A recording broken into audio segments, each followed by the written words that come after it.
Sa ating followers na totoo daw po ba natatanggalin na ang Messenger.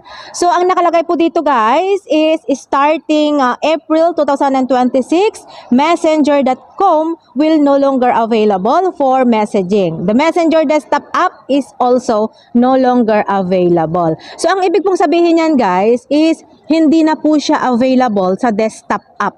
At eto na mga messenger.com na sinasabi niya dito is ito po yung URL na ginagamit natin sa computer or sa laptop para mabuksan natin ang ating messenger. So ibig pong sabihin, hindi na po siya mabubuksan pa sa desktop kung ang gamit mo is personal computer or laptop. So ang karamihan dito guys na apektado is yung mga nagtatrabaho sa opisina. Kasi minsan, nagagamit nila yung mga kanilang messenger doon sa kanilang mga computer or doon sa kanilang laptop dahil nga karamihan sa kanila is nasa bag or nasa locker yung mga kanilang cellphone.